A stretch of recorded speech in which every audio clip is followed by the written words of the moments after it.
I'm not a doctor or an expert, but I have struggled with depression and anxiety in the past, so I can speak from experience.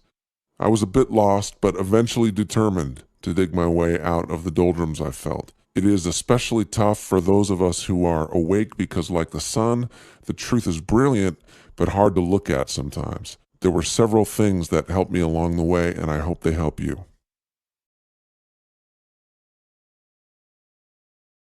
The chemical endorphins released into your system from laughter are healing, and they feel good as well. Laughter also breaks down the spiritually indigestible pain or trauma that you are hanging on to.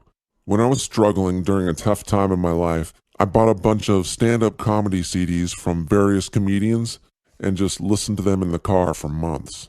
It helped a lot. Thank you, Louis C.K. There really is no downside to exercise other than being careful not to injure yourself and keeping tabs on heart rate. I found the more I did, the better I felt. I got out a lot of toxic emotions and energy I was holding on to subconsciously through physical exertion. After all, sweat is one of the main ways your body expels toxins, so it's both beneficial physically and mentally as well. I used to be a high school teacher, and I would give extra credit to kids who would just turn off their cell phones, turn off the TV, their video games, social media, whatever for a day, meet up with their friends, and just go for a walk for at least a mile and have a conversation. You have the best conversations on walks because you're both faced in the same direction instead of opposed, like a boardroom. And walking releases endorphins so you can open up and have a genuine talk. Many Americans especially live in relative isolation. Many of us are missing a support system. I feel like I have that now, but for many years I didn't feel like I had anything of the sort, and loneliness can creep in fast. Meet with your best friend and have that long walk once a week. Maybe afterward go to a movie, have a meal, have a drink, whatever. Make it fun, make it something to look forward to, and a sense of calm will take over. It makes you feel like you're part of a community and that you're accepted for exactly who you are and how you think. Refined sugar is essentially a neurotoxin, and if it were not for some of the vitamins and minerals in our bodies, it would be deadly poisonous. You will see a huge difference just cutting out soda pop alone, but if you reduce or eliminate refined sugar, only good will come of it. Want proof that corporations lie? Look at these ads for sugar from the 1950s before people were somewhat educated on nutrition.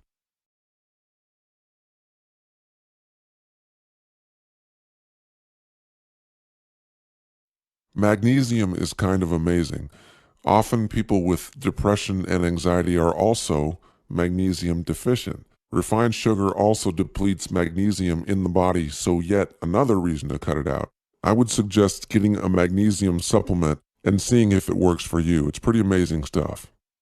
I get more enjoyment out of getting rid of stuff than I do buying it in the first place. Clutter doesn't just invade your space, it invades the clarity of your mind. You'll be able to have that laser focus once you organize your workspace and your living space.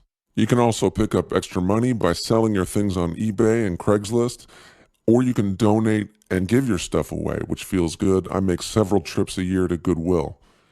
My philosophy is this: don't have a lot of stuff, but the stuff you do have, make sure it's excellent quality. That way you don't have random, mismatched stuff lying around. You don't have to replace or upgrade things all the time. And you get rid of clutter, physically and mentally. It also feels like you have a new start. If you find yourself always thinking about the past, you'll become depressed, wondering if you made the right choices, pondering how you got here in the first place. If you think about the future, you'll have anxiety, worrying about what will happen and how to deal with whatever comes your way, triggering the reptilian brain. This is a trap. Yes, it's fine to plan a trip and it's okay to think back to learn from your past, but generally speaking, people do this way too much. Be in the moment and enjoy the time you have right now. Enjoy the small pleasures in life. Turn your phone off, stop texting for a minute, shut down your email for a bit, and be here right now. Most people worry about things that haven't happened yet but might happen. That gets you on a frequency band that attracts the very thing you are trying to avoid. It becomes a self-fulfilling prophecy. So stay in the moment as best you can. Also, learn to meditate for 5 to 10 minutes a day, but do it in your own way. Don't listen to those that tell you there's a right and a wrong way. There is not. I tend to visualize things and break concepts down into visual metaphors. I visualize peace, an ideal house, garden, friends, neighbors who are awake, blue skies devoid of toxic chemicals, people and animals emanating happiness. That is my daily meditation. I also visualize a field of protection around me every day, but that's it. Find what works for you and don't listen to any guru who tells you there's a certain way to meditate. There is not. Find your own way. I recommend getting rid of or at least reducing cell phone use. If nothing else, learn to use airplane mode so that you're not being radiated while having it next to your body or while you sleep. Your depression might be exacerbated by Wi-Fi, cell phone usage, cordless phones, cell towers, things like that in your near vicinity, or other wireless technology like smart meters. Electromagnetic frequencies are on par with chemical or biological weapons. They can and have been weaponized. We are just too busy playing Angry Birds and watching football to notice. Plug your internet in directly. Old school wires are your friend. Get rid of Wi-Fi, Bluetooth, and all wireless devices completely. You'll feel lighter and more like yourself. This one is tough. We are allowing ourselves to be sprayed like cockroaches. But politicians won't listen and the media will call us conspiracy theorists and crackpots when we talk about it. But then again, I remember being called crazy when I mentioned that the NSA was spying on us, and after the already well-known truth came out and Snowden leaked the information, I never did get an apology. You're not crazy. The world is crazy. Chemtrails are real, geoengineering is happening, and we are being exposed to war-grade chemicals on a daily basis, and it must come to an end. Until then, I recommend using orgonite to mitigate the harmful effects of chemtrails and geoengineering. I also recommend foot baths that can help release heavy metals out of the feet. I have found ionic foot detoxes, sometimes called foot baths, are extremely effective and immediate because they draw the toxins from the feet where they collect in the body. So look for a Chinese massage or Chinese medicine clinic in your area and schedule one. I also recommend simply staying indoors on extremely heavy chemtrail days. Some people are sensitive and we must stop calling them overly sensitive. That is insulting and frankly wrong. It's more likely that people are not sensitive enough. We must embrace and care for people that are operating at such a high level of empathy and understanding that they can feel energy, they can feel empathy, and they can sense things. This is a higher state, not a lower one. People that claim they have an iron constitution are often just better at accepting their programming and, dare I say, slavery. Maybe sensitive people are actually more highly evolved and less tolerant of the normal way that people are used and abused in this world. So for those of you who are sensitive, let me ponder this with you for a moment. When people are bullied on Facebook, Twitter, YouTube, social media, they are affected. Words matter because they have intention and frequency. You are dealing with a toxic energy field, literally. If it's bothering you, get rid of it. Get rid of social media, get rid of your comment boards, and just leave it behind you like the wake of a boat. You're not running away, you're just not exposing yourself to verbal abuse. It's not normal. This is something that we're getting used to, but it's not good. If you can't do that, then at least limit your exposure to it. It's a trap. It's hurtful and it devolves into stupidity 99% of the time. There are exceptions, but they are very rare. Zen Gardner's web board is an example of a nice community, but it's just so rare. Think about growing up as a teenager in this system, only knowing being verbally attacked and abused on a daily basis. It has to be traumatic. It's a behavior control system, like the telescreen in Orwell's 1984. I have personally rid myself of social media for 2 years now, and I turn off all my comment sections on YouTube. It's the best choice I've ever made, and I recommend young people just leave it behind. It's ironic to me that So many people are great at pointing out the trauma emotionally, physically, psychologically that is happening in our world. And yet their response is just deal with it, Pull up your bootstraps and just take it. Part of being a man. Not everyone is a walking archetype. Not everyone is Clint Eastwood or John Wayne, and I would venture to guess that neither are they.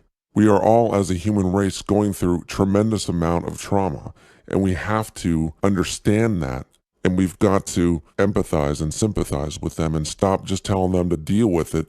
It's too hard, it's too much. So rather than not have them do what they're supposed to be doing and follow their calling and get the word out there because they're afraid of being constantly abused and threatened, maybe we should be a little bit more sympathetic and understanding to these people and know that their sensitivity is actually their strength. And let's pat them on the back and tell them that they're very courageous for what they're doing. Let's not just talk about how they have to have a thicker skin and the world is a tough place, kid. And no, let's take them under our wing and encourage them rather than discourage them. Positive reinforcement is always better than negative reinforcement. So let's take it easy on each other and let's stop that dialectic and let's stop being divided and conquered and let's help each other out. We're all in the trenches, we're all being traumatized, and we need to be a little bit more kind. Otherwise, what world are we fighting for anyway? We might as well devolve into the New World Order and let them take over if we're going to be exactly the same as them. So let's show a little bit of kindness, let's show some humanity, and let's encourage our young women to be part of this community as well. We could use some of that sacred feminine and nurturing and not just being tough all the time. Number 12, get rid of the TV. Our subconscious records everything. There are subliminal messages, frequencies, and flicker rates that jam your natural thought processes and even help cause depression and anxiety. The special effects, the constant noise, the loud explosions, and bullets whizzing can really darken your mood. The randomness of it all just gets to you after a while. I haven't had TV for 2 years and I love it. I catch my favorite shows on the internet sometimes with no commercials and it's just so much better. Plus, it'll save you $100 a month and teach the cable monopolies a lesson as well. Win-win. Whenever you can afford it or acquire it, please do. If possible, plant your own garden. It's so much healthier. Also, try cooking with organic coconut oil instead of butter. Just try it. It tastes better in my opinion, and it doesn't leave you feeling bloated. It's also got dozens of amazing positive health effects as well. But either way, try to get organic and non-GMO food as much as possible. Find what you're passionate about, and even though you have a busy life, make sure that you set some time aside to have at least one ongoing creative project to passionately work on in your spare time. If you don't have any spare time at all, it's time to make a change. That's just not healthy, and it's not fun. And you gotta remember to have fun. Otherwise, this life can close in on you pretty fast.